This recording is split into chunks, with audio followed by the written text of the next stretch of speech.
Breaking অবশেষে চলতে অর্থবছরেই কার্যকর হচ্ছে নবম পে স্কেল। আজ গুরুত্বপূর্ণ বৈঠক শেষে ঘোষণা দিলেন প্রধানমন্ত্রী। আরও বিস্তারিত থাকছে পুরো ভিডিওতে। আসসালামু আলাইকুম। আপনি যদি একজন সরকারি চাকরিজীবী হয়ে থাকেন, নবম পে স্কেলের আপডেট সবার আগে পেতে আমাদের চ্যানেলটি সাবস্ক্রাইব করে দিন এবং ভিডিওতে লাইক করে দিন। সরকারি চাকরিজীবীদের দীর্ঘদিনের প্রত্যাশা, নানা দাবি দেওয়া, আলোচনা আর জল্পনার অবসান ঘটিয়ে অবশেষে চলতি অর্থবছরেই কার্যকর হতে যাচ্ছে নবম পে স্কেল। গুরুত্বপূর্ণ বৈঠক শেষে প্রধানমন্ত্রী এই ঘোষণা দেওয়ার পর থেকেই কর্মচারীদের মধ্যে স্বস্তি, আশাবাদ এবং নতুন স্বপ্নের সঞ্চার হয়েছে। নতুন এই পে স্কেল বাস্তবায়নের মাধ্যমে সরকারি কর্মচারীদের বেতন কাঠামোতে বড় ধরনের পরিবর্তন আসছে।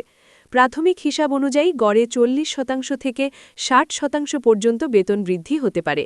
কিছু ক্ষেত্রে এটি আরও বেশি হতে পারে, বিশেষ করে নিম্ন গ্রেডের কর্মচারীদের জন্য, কারণ তাদের জীবনযাত্রার ব্যয়ে তুলনামূলক বেশি চাপ সৃষ্টি করে, তাই তাদের দিকে বিশেষ নজর দেওয়া হয়েছে।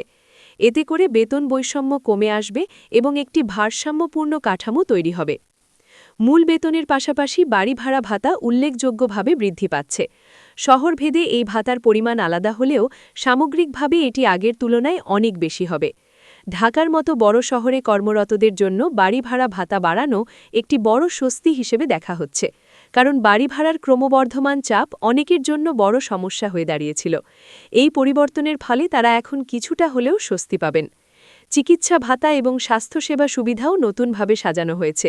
আগের তুলনায় চিকিৎসা ভাতা বাড়ানো হয়েছে এবং কিছু ক্ষেত্রে পরিবারের সদস্যদের জন্য অতিরিক্ত সুবিধা যোগ করা হয়েছে।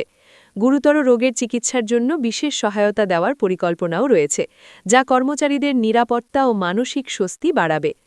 যাতায়াত ভাতা এবং অন্যান্য দৈনন্দিন খরচের ক্ষেত্রেও ইতিবাচক পরিবর্তন আনা হয়েছে। যারা দূরবর্তী এলাকায় কাজ করেন বা নিয়মিত অফিস যাতায়াতে বেশি খরচ করেন, তাদের জন্য এই ভাতা বাড়ানো একটি গুরুত্বপূর্ণ সিদ্ধান্ত। এতে করে কর্মস্থলে উপস্থিতি এবং কাজের ধারাবাহিকতা আরও উন্নত হবে বলে মনে করা হচ্ছে। নতুন পে স্কেলে সর্বনিম্ন বেতন উল্লেখযোগ্য হারে বৃদ্ধি পাচ্ছে, যা প্রায় দ্বিগুণের কাছাকাছি নিয়ে যাওয়ার একটি পরিকল্পনার অংশ। এটি নিম্ন আয়ের কর্মচারীদের জন্য সবচেয়ে বড় সুখবর, কারণ এতদিন তাদের আয়ের একটি বড় অংশ মৌলিক চাহিদা পূরণেই শেষ হয়ে যেত। এখন তারা সঞ্চয় করতে পারবেন, সন্তানদের শিক্ষা ও ভবিষ্যতের জন্য পরিকল্পনা করতে পারবেন। অন্যদিকে উচ্চপদস্থ কর্মকর্তাদের বেতনও বৃদ্ধি পাচ্ছে, তবে তা একটি নিয়ন্ত্রিত কাঠামোর মাধ্যমে। এতে করে পদভেদে পার্থক্য বজায় থাকলেও অতিরিক্ত বৈষম্য তৈরি হবে না।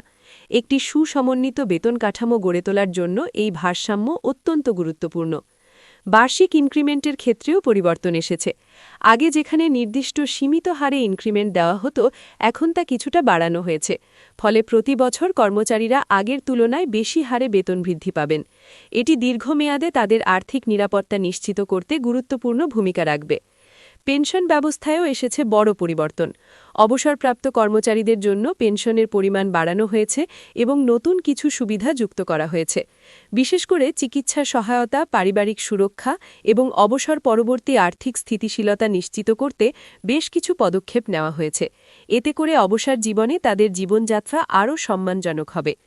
উৎসব ভাতার ক্ষেত্রেও ইতিবাচক পরিবর্তন এসেছে। ঈদ, দুর্গাপূজা বা অন্যান্য ধর্মীয় উৎসব উপলক্ষে আগের তুলনায় বেশি ভাতা দেওয়া হবে। এতে করে কর্মচারীরা তাদের পরিবার নিয়ে উৎসব উদযাপন করতে আরও স্বাচ্ছন্দ্য বোধ করবেন।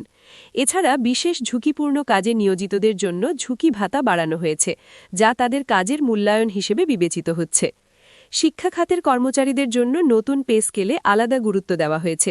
শিক্ষক, প্রভাষক এবং শিক্ষা প্রশাসনের কর্মকর্তাদের বেতন বৃদ্ধি ও সুবিধা সম্প্রসারণের মাধ্যমে এই খাতকে আরও শক্তিশালী করার উদ্যোগ নেওয়া হয়েছে।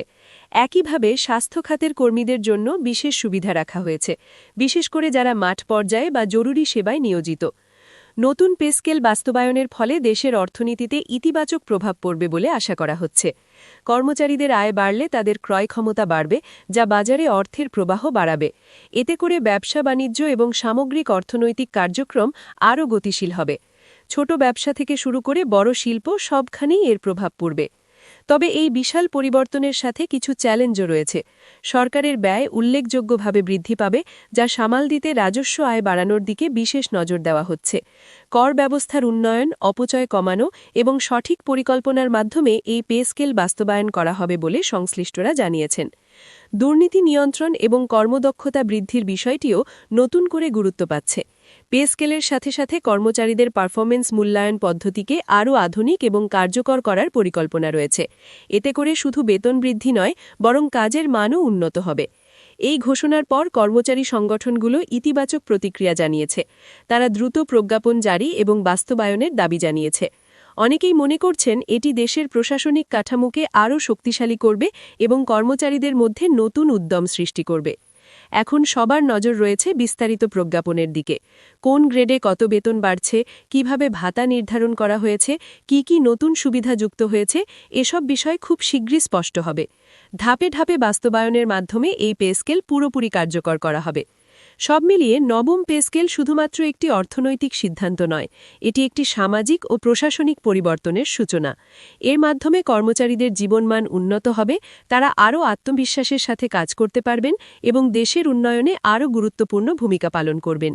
এই পরিবর্তন একটি নতুন সম্ভাবনার দ্বার খুলে দিয়েছে, যেখানে কর্মচারীরা শুধু চাকরি করবেন না, বরং গর্ব ও স্বাচ্ছন্দ্য নিয়ে দেশের সেবায় নিজেদের উৎসর্গ করতে পারবেন।